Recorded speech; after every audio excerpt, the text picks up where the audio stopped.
His early interest in business and corporate law had led him to earning college degrees from schools in South Carolina, Pennsylvania, and Columbia, South America.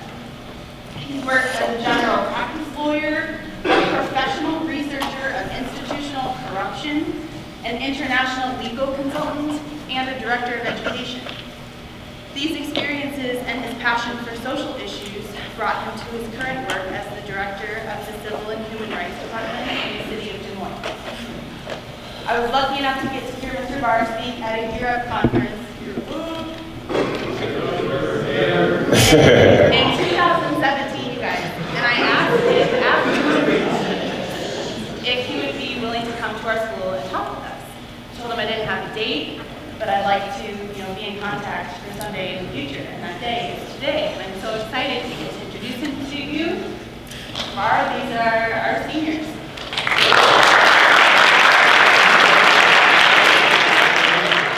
All right. How y'all doing? Feliz Año Nuevo. 2020. Mi gente. Yeah. All right. ¿Cómo va todo? ¿Cómo va todo este año? Muy bien. All right. So, mi nombre es Joshua Barr. Soy el director de Derechos Humanos y Civiles de la ciudad de Des Moines. Y estoy aquí para hablar con ustedes sobre mi vida.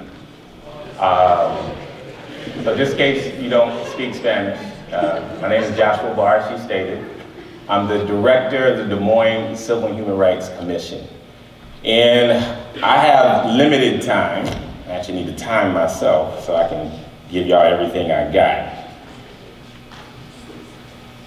And, if I'm being honest, I've given a lot of speeches in my life, probably hundreds. And I'm probably more nervous to give this one than I've ever given. Not because, y'all scare me, but, when you really open up your soul to somebody, you're always revealing yourself. And you hope that the message you're trying to get across actually comes through. It's like that girl a guy used to love in high school, like, I want to tell her how I feel. And then you tell her how she feels, she's like, whatever. That happened to me a lot. So let me time myself real quick. Right? So I'm paying attention to the time. All right. Because I only got 45 minutes, and I'm going to give y'all the game. If y'all vibe with me for these 45 minutes, I'm going to give y'all the game. Because, this isn't a conversation that I'm having with y'all. I just wish I could go back in time and actually have a conversation with myself. And what would I tell myself 20 years ago? And so y'all, the reason why they separated, y'all not doing it with the other students, because I actually wanted to talk to the 12th graders by themselves, because y'all are going through a different phase in life. Y'all are about to end one phase and start a new phase. And it would be disingenuous of me to just give everybody the same general message. Y'all deserve a special message. So, but again, I'm not just giving this speech to you. I'm giving this speech to this guy right here. That's me in high school. I don't know if you can really see it, but that's me. And I had to imagine if I went back in time, what would I tell my 12th grade self? Now, I'm not gonna sugarcoat it. I'm gonna give y'all the real, but I'll be a little tame because when I'm by myself, I'm very explicit with my language, but I don't want to get kicked out 5 minutes into the presentation. Just being honest, and they actually say the most intelligent people actually curse a lot. So,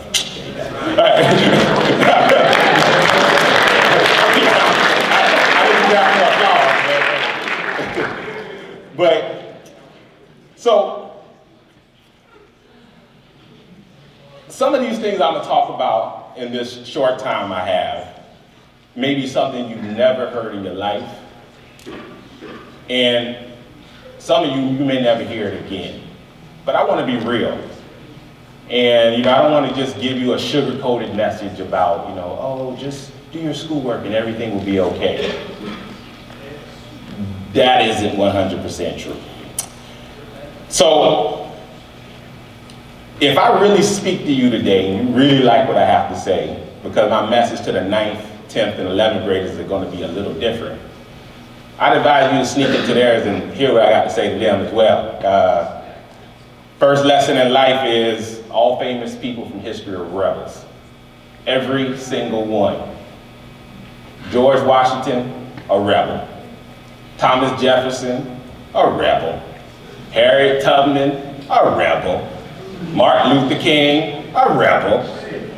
Bill Gates, a rebel. Steve Jobs, a rebel. They fought against the norms and the conditions that were placed upon them and decided to actually do what they felt was right. But not just for them. I'll get into that a little later. It's not just about you, but it's about other people too. So, this new chapter that y'all are about to embark on is called adulthood. Because after you graduate, if you're so fortunate,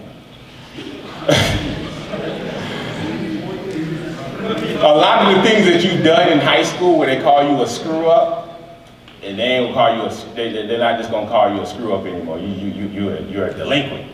You're a menace to society. And they aren't gonna be as nice to you moving forward. So, this is one of your last chances to really speak on who you are and make mistakes. So, I'm about to share with y'all a story that I don't share mostly. I only share it when necessary. Now, she went into my background. She talked about, I have a law degree, I have an undergrad degree, I have a master's in business administration, which means I have a lot of student loan debt. Next lesson, if you really want to be free, don't get in debt. However, if I'm being honest, one of the things that really defined me was high school, because guess what? I didn't graduate. Yeah, right. Yeah, there you go. What? It's a story I don't tell very often. But I didn't graduate. I failed the one class you should never fail your 12th grade year of high school. Anybody want to take a stab at what it wasn't PE? Yeah, you shouldn't fail PE your 12th grade year. But you wait till your 12th grade year to fail this class. Anybody want to take a stab at what it is? I heard somebody say it over here. English. Why you wait till your 12th grade year to fail English? Did you forget how to read? Did you forget how to write? Did you forget how to talk? Why you wait till your 12th grade year to fail English? And English is a prerequisite. Because I have all these accolades, have all these positions, but I failed English. You got to be a little off to fail English your 12th grade. If you got something you do 4th grade, 5th grade, 6th grade. I never struggled in English. I failed at my 12th grade year. So I came to say this, the positions I've had as a director of civil and human rights, as a civil rights attorney, as someone who's lived in Colombia, South America, and did civil rights law there, corruption, worked at a university, that stuff didn't come easy. That came through lots and lots of failures. So I'm gonna take y'all back in time, if y'all don't mind. And I'm gonna go back 2 years before I found out I failed. That's the start of my 11th grade year. And my 11th grade year was actually one of the best years I ever had, both academically and extracurricular wise. And then after that year, I got a really big head. Really big head. Because I got my grades the first quarter of 12th grade and said, oh, these grades are pretty good, and I just quit. Woo! How you get senioritis your first quarter of school? What kind of sense is that? You still got 3 quarters left. Wait till the 4th quarter. I did the 2nd quarter. Woo! It's all right. And I just stopped. But, if I'm being honest, I was going through a lot of changes at that time. Not just puberty, but, my whole life since middle school, if I'm being honest, and my mother's not here, so I can't be, wasn't great. And some of the actions of my father caused my family to move from my hometown at the start of my 11th grade year to a new town about an hour away. And when you were born in a place and you suddenly move, that rocks you. But honestly, it was one of the best things that ever happened to me in my life. Because in my hometown, I was going nowhere fast. Elementary school, I was actually a top student. I was making president's lists and all these other awards, accolades for reading, for writing. I was a very creative writer. And then I entered middle school. And I don't know what y'all know about middle school. Is middle school a great place? No, I had horrible middle school years. Middle school is the worst years of my life collectively. The 3 worst years of my life. Anybody can relate to that? All right, see, that's what I said. Most people can relate to that. Any adults in here can relate to that. Teachers. Yeah, I see some of that. Yeah, that was horrible. And you know what's funny is I hated middle school. And now all they want me to do is come talk to middle school. I'm like, heck no, I ain't coming to talk to them, man. Kids don't need me, they need Jesus. Like, I just don't know what it is about middle school, but it's a place that, for a lot of people, not just me, and y'all proved it, is a very toxic place. Some people who you were cool with in 5th grade, you ain't cool with no more in 6th grade, because of the color of your skin, or because of where you live and what side of town, etc. And if I'm being honest, I was bullied like hell in middle school. 6th and 8th grade to be particular. And the person I was in 5th grade, it really broke me in 6th. The stuff I went through in 6th grade. But it wasn't just at school, it was at home. My parents, probably when I was about 5th grade, got into the first argument that I had ever seen. I thought I lived for my first 11 years of life, I thought I lived a perfect life. And then one day I'm sitting at the table and my dad just blows up on my mother. And I'm just like, what the heck is this? And it just got worse through the years. And if I'm being honest, my father is a man of the cloth, so you think he's supposed to be, up here. And I'm not saying my mother was innocent in all of it, I'm just saying my dad was the one who was yelling. And the bullying got so bad that it honestly still somewhat affects me to this day. There are certain things that I have never talked to my family about. And I'm married now. And there are certain things that happened to me in middle school that I've never talked to my wife about. And I don't want to dwell on those things anymore, but I can still trace some of the things I do in the present to things that happened to me in middle school. And it's the way I look at myself, the way I talk to certain people I can't. A lot of times when I'm talking to people one-on-one, I don't make eye contact. And that happens not because I don't want to look at you, or think you're hideous, it's just because of things that happen to me. And I have trust issues in certain ways. I just don't trust people in general, but that saves my life sometimes because not everybody is who they claim to be. So fast forward to 11th grade, and I get the chance to hit reset and move to a new place. And I don't know anybody. So here's another life lesson. When you're in a negative environment and you cannot grow, move to a place where you can grow and bloom. Because you are not obligated to live in one place your whole life.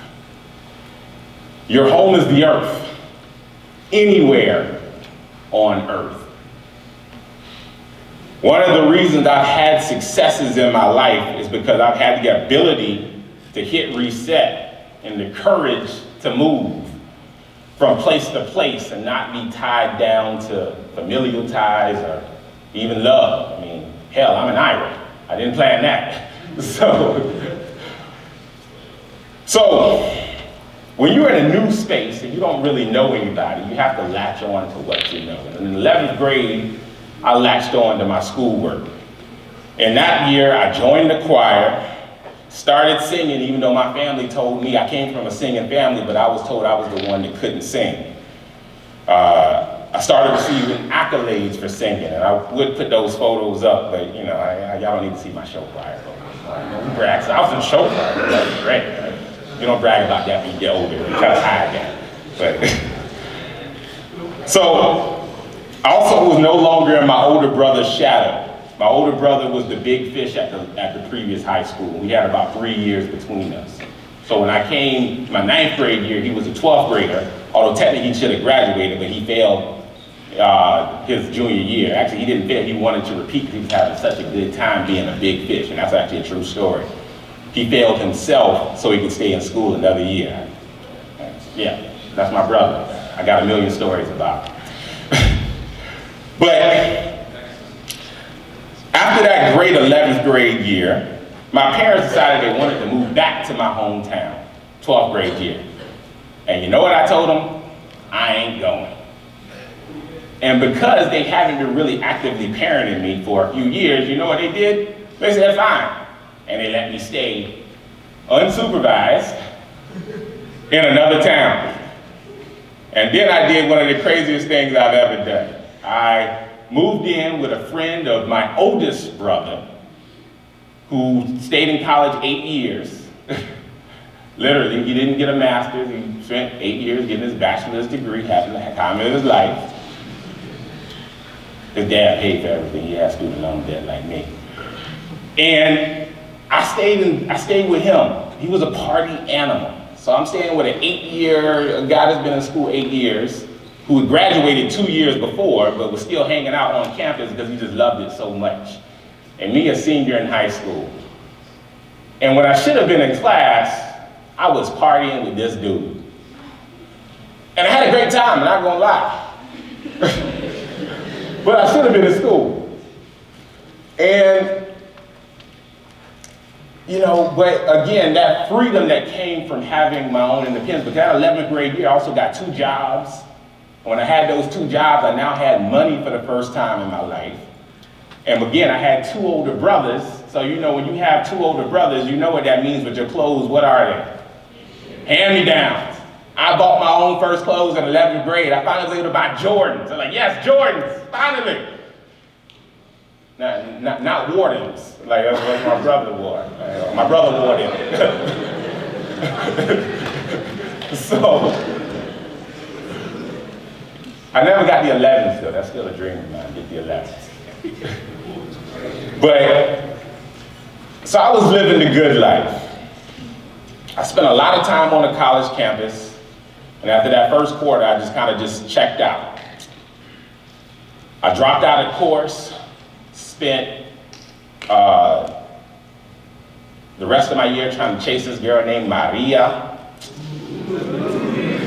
No, Maria's and Tiffany, stay away from them. So, no offense to Maria's and Tiffany's out there. But if I'm being honest, you know, that's why I failed English. But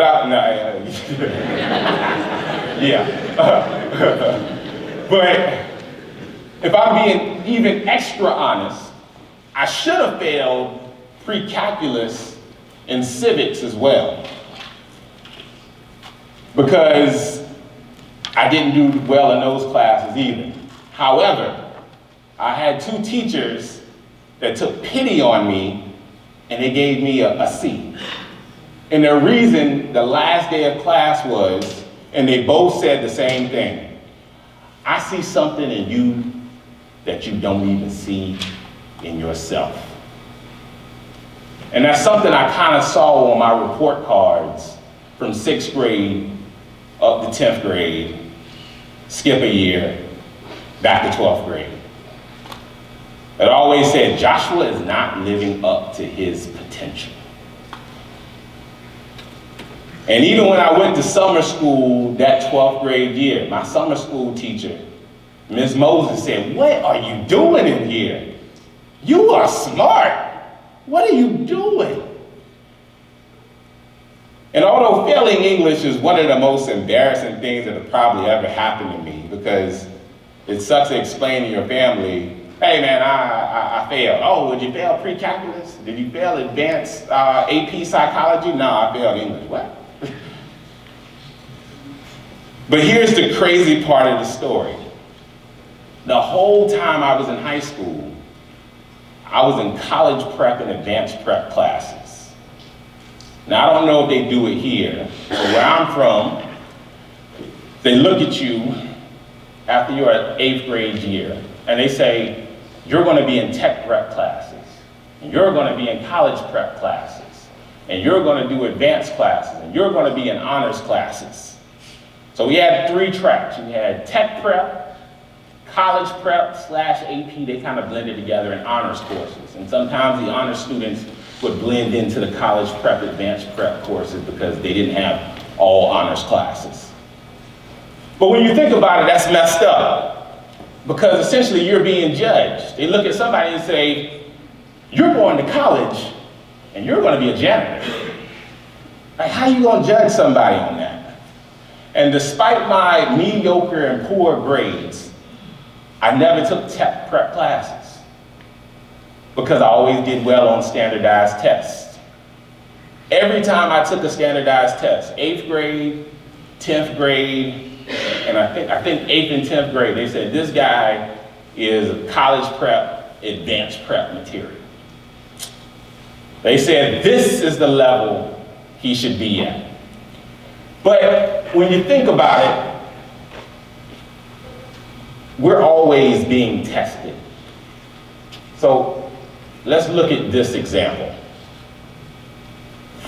They say for a fair selection, everybody has to take the same exam. Please climb this tree. Now, on an exam,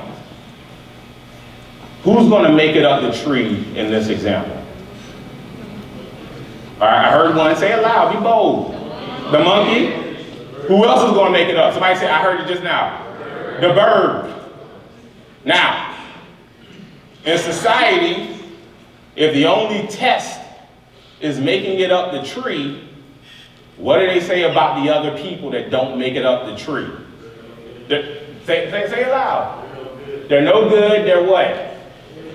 Failures, they're dumb, etc. But are they really? No, why not? They each have different skill sets. Each have different skill sets. Not everybody is born to climb a tree. So why are we holding them to the same standards? And here's something each of you should know. There's an invisible playbook that is placed upon us in this American society. And I say America because I just rode in a car with somebody from Spain and we were talking in Spanish the whole time down here, and they were talking about how in Spain a lot of these statistics that apply to us here in America don't apply there. And I'm from the United States, so that's a society I know, but I also lived in Colombia and they have their own statistics too. But that's placed on us. There's a visible playbook that's placed upon us based on where we're born, the color of our skin, your gender, your zip code, how much money your parents make, and how you score on the tests to determine where you'll likely wind up in life. So I'll use myself as an example. I'm a black male from South Carolina. I'm a descendant of slaves. I don't come from money. So my probability of success of being a three-degreed, student loan indebted, multiple certified, speech-giving, civil rights lawyer was very low. The only people that probably would have bet on me in life were probably my grandparents. And there's a statistic with being a black male. For every three black males, one of them will go where? Say it loud, y'all know it. Jail. Again, using myself as an example. I have 2 older brothers, which means there are 3 of us. And guess what? One has been to jail in their lifetime. It wasn't me. All right, let me just be clear. All right. Jail, English, man, he in jail? No, it wasn't me. But we have not even beat this statistic. And technically, I come from a middle class, for being black in South Carolina family. But even we did not beat that statistic. There's another statistic. If you are a black or Latina female who comes from a poor background, what is more likely to happen to you before you graduate from high school that is less likely to happen to a white female? Y'all said it, I heard it. Get pregnant. And my family went to was in a poor church. We attended church in a poor town called Bishopville, South Carolina. About 3,000 persons and declining. And this was a cotton town where they milled cotton. And if you made it through high school and didn't get pregnant, that was like a shock. How did you do that? It was like a shock. How did you do it? And how many of y'all know somebody that's happened to? Yeah, I see hands. Even our valedictorian in Sumter, the smartest girl in the school was a black female, and guess what happened to her senior year of high school? She got pregnant. I had a mad crush on Tiffany, broke my heart. Tiffany, I'm telling y'all, be careful with Tiffany. And somebody went, yeah, he's right.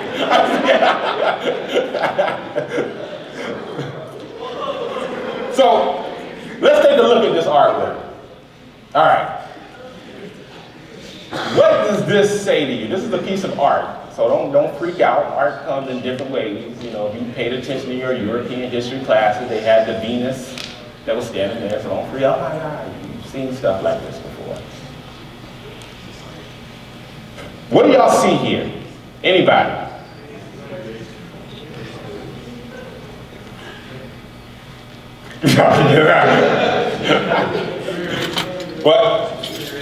What do you mean?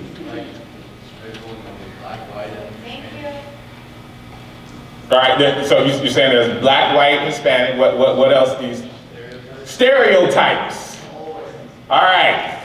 So what stereotype do you see for the black boy? Gangster, right? That's the look, right? What stereotype do you see for the female? Being sexualized. Oh man, this class, y'all doing this great. What do you see for the Latino boy? Worker, laborer. And what do you notice behind them? There's a puppet string. They're saying this is the role that you should play as a black person, as a female, as a Latino. Now, but is it true? Are we all gangsters, sexualized manual laborers? Is that true? Do you see yourself that way? So here's my main point today. And it's something that most of us never really think about. But we're all seeds, man. You started out as a seed. You were once a seed inside of your mother that was fertilized by somebody's sperm. It's the birds and the bees, just in case you didn't go to health class. Like, oh, what? That's how it happens. That's the birds and the bees, ladies and gentlemen. And then you sprouted, and you ultimately became the person that you are today in the physical form. And just like plants and trees, you started out as a seed. And like other living things on this planet, you weren't just born to grow. The thing you must understand is you were born to bloom. You were born to blossom.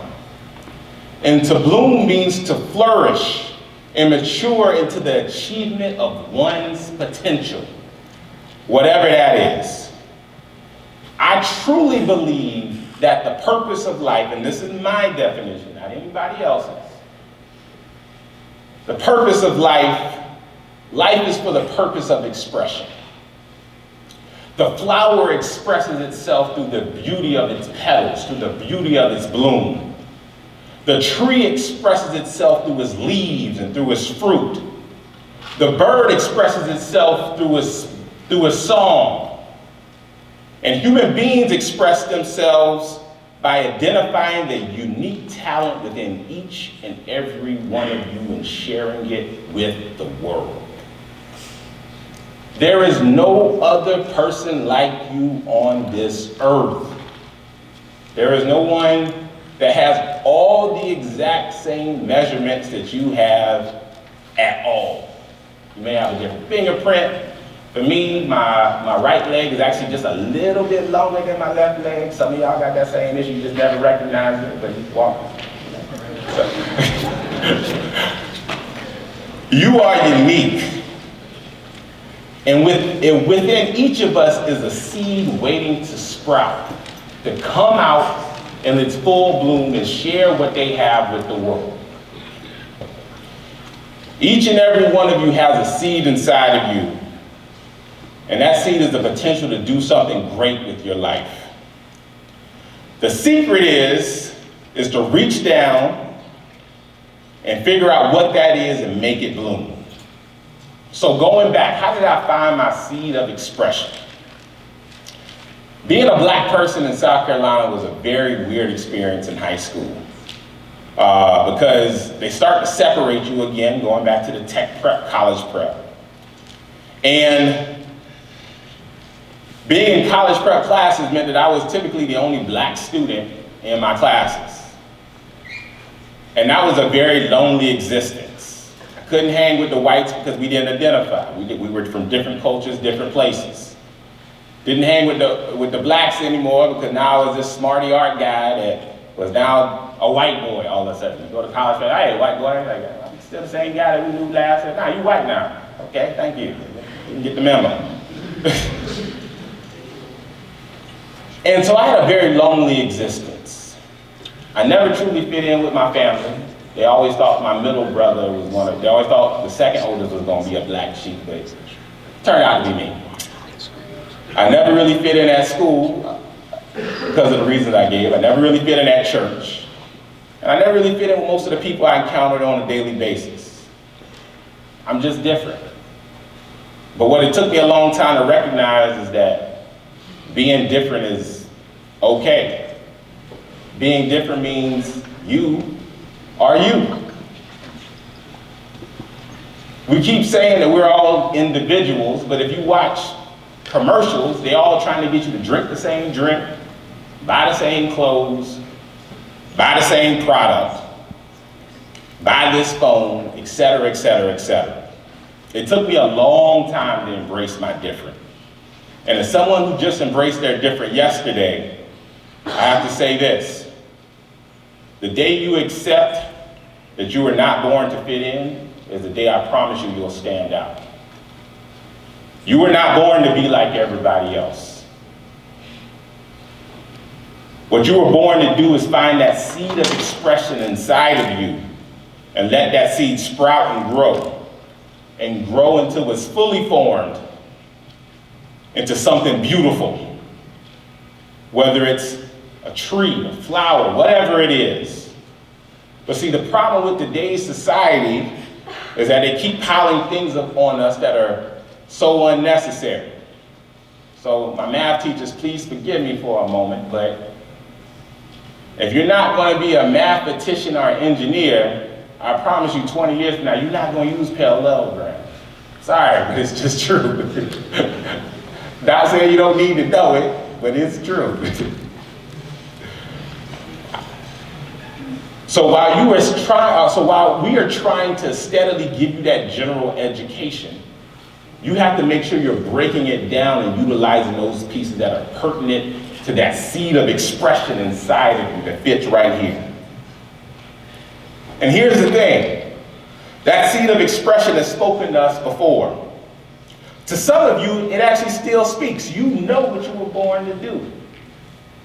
But some of us have been on a path so long, people telling us who we're supposed to be, how we're supposed to dress, how we're supposed to walk, how we're supposed to talk. That little voice inside of you has faded. And you don't know why you're on the path you're on, but you know you got to go down it because everybody else is going down it. Most of us have been caught up in society. But there are two voices that speak to each of us. One of those voices is acceptance. And acceptance is that voice that tells you to take it easy. Focus on immediate gratification. Dumb yourself down like I did in middle school just so you can fit in. Accept things the way they are. You are who you are. You ain't gonna be nothing more. You ain't gonna be nothing better than your dad, nothing better than your uncle, etc. But there's also another voice. And that other voice is transcendence. Transcendence is that voice, that little voice within you that tells you you can be more. That you can be more. That you're better and bigger than your present circumstances. Now sometimes originally that voice starts out in the voice of someone else. You know, I was fortunate enough when I was young, I had one person who really believed in me. And that was my grandfather. Despite how I would do in school, I would spend my summers working on a tobacco farm with him, and he would be trying to instill me with more knowledge, telling me that I was great, that I was going to be something. But my parents had threw in the towel. Now, unfortunately, my grandfather died in 1998 on my birthday. And after that, that was that year in school when I quit, and that was that last year in school when I just threw up my hands. I didn't have that voice no more, and I had to find my way. But I was fortunate enough that when times got rough and I was hitting my loaded, that voice from my grandfather was still speaking to me somehow. Joshua, you're more than this. Joshua, you're better than that. Don't do that. But the problem is when you keep doing bad stuff so long, eventually that voice fades away. And sometimes you gotta be jolted back into, oh shoot, if I keep messing up like this, I'm gonna wind up on the wrong path. Hell, I had to leave the country for 2 years and go to Colombia, South America to find that voice again because I just couldn't hear it in the noise of the United States for me. So, if you're trying to find who you are in this world, that seed of expression within you, I'm gonna give y'all a quick little exercise. Close your eyes with me for a moment, if you mind. I know some of y'all scared. Oh my God, I don't know if I trust this person around me. But I want you to go way back in the time, before middle school, please. And I want you to think back on that time when you were a young kid. When you were 5, 6, 7, 8, 9, 10 years old, before middle school. What did you love to do more than anything?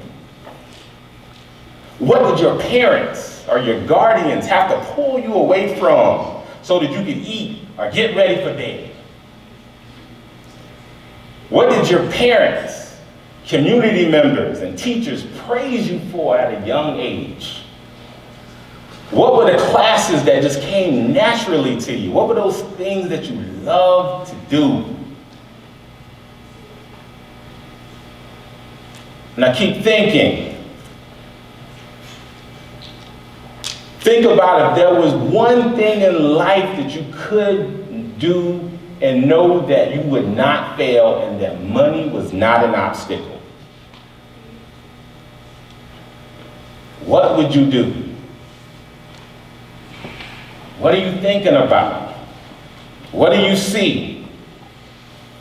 Now, sports may be a part of that, but you're not going to be an athlete for life. There's something else in there too. So, open your eyes. Here's the thing. When you're a child, you're experimenting, you're learning. And even though you may have forgotten over time, there's a part of you that still clings to some of the good old days, even though you're only like 16, 17, 18. Now, if you focus on, oh man, you remember when I was in 8th grade, I was the man. Now, people that do that, that's called glory days. And your glory days in middle school, oof, you got a rough life ahead of you. Now, if you don't live in a household where they try to cultivate your talents and gifts, you'll get confused and think you were born to chase money. No one is born to chase money. Money is just value, a number they place on a piece of cotton paper. You weren't born to chase money, but you were born to find out what that thing is inside of you and let it grow. And if you focus on this seed of expression, that cry of your soul that cries out, even when you're doing bad stuff, give it the water or energy and the attention it needs to blossom and bear fruit. The money will come. Now, I'm not saying you'll be rich, but you'll be okay. Because first of all, you'll be happy in what you do. You aren't chasing money.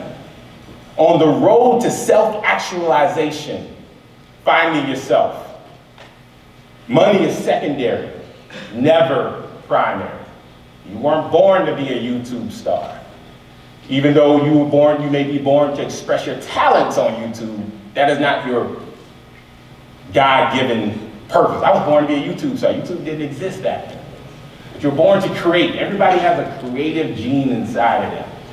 Find what that is and let it out. Now, you do need to worry about money because I'm going to be one of those honest people. Money is a real issue, especially in my age and following your age. Why? Because those of you who plan to go to college, y'all gonna get up in a lot of student loan debt. And my advice to you is if you can avoid it, do not get into debt. Debt is slavery.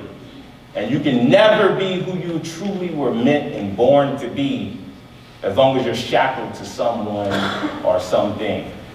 The word for y'all is scholarship. That's the word of the day. Now, if you really want to know happiness, this is my definition. True happiness is being in a place that you want to be, which cultivates the talents within you in order to grow. To be around the people you like to be around, and that allow you to express yourself doing the things that you were born to do. Place, people, purpose. It's easy to just exist, wake up in the morning, walk, eat some food, and go to work and come home. But if you really want to find that seed of expression, that requires pushing through the dirt, finding that energy and sprouting and doing what you were born to do. And when I was in elementary school, going back to the younger days, I was a creative writer. I used to give speeches. I always had the vision for improving something. My mom used to always say, be quiet, boy, you don't know what you're talking about. Sound like some of y'all, my mom said that to me too. Yeah, we might be related. But, but I lost my way. And it wasn't until I decided to go to Colombia, and this is me in Colombia, South America, doing various things, being a professor, educating students, coming to salsa dancing. Again, finding my place in the sun, that I really started to find that voice within. Now, unfortunately, I had to come back to the United States because I had this thing called student loan debt that Colombia couldn't afford to take care of. But when I came back, I had to flip the game and find my way. And I said, I'm going to transform my career into something that I could paint for myself. So what I did was I got a civil rights position, and I took my steel for writing, started writing on issues that could bring the community together. I had the vision to improve civil rights and actually address issues in the community. And I took my skills and talents from my younger years and transformed that into something bigger. So, as I close, I'm gonna give you just one last piece of advice. Now,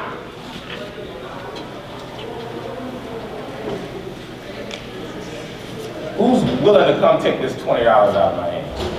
Oh, my man, come on. Yeah, you. Here,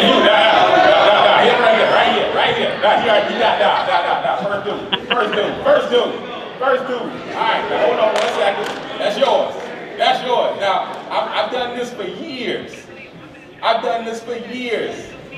And that was the first dude that ever actually listened to what I said. What did I say? I said, who's coming to grab it? That's what I said. I didn't ask who wanted it. Show of hands, some people y'all raised. I didn't ask who wanted it. I said who's coming to get it. Now, let me ask you a question. If I balled this $20 up, would you still want it? Say it loud. Yeah. What if I took this $20 and then I just ripped it? Would you still want it? Would you still want it? Hey, who's the other guy? You surrender it. You would still want it. All right. So what if I put it on the ground and started just stomping on it? Would you still want it? All right. You would want it. Why would you still want this? And money has what? Value. And I'm here to tell y'all something. That people in life are going to try to ball you up, rip you apart, step on you. But no matter what you go through in life, you still have value.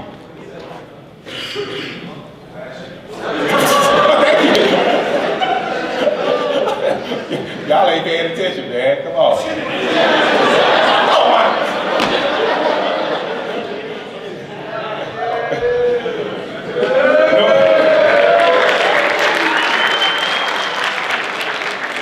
No matter what you go through in life, here's the thing. Here's the kicker.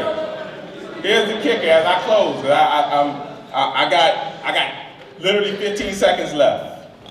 Literally 15 seconds. Nobody's gonna ask you if you want something in life. Nobody's gonna ask you want to find that seed of expression in you?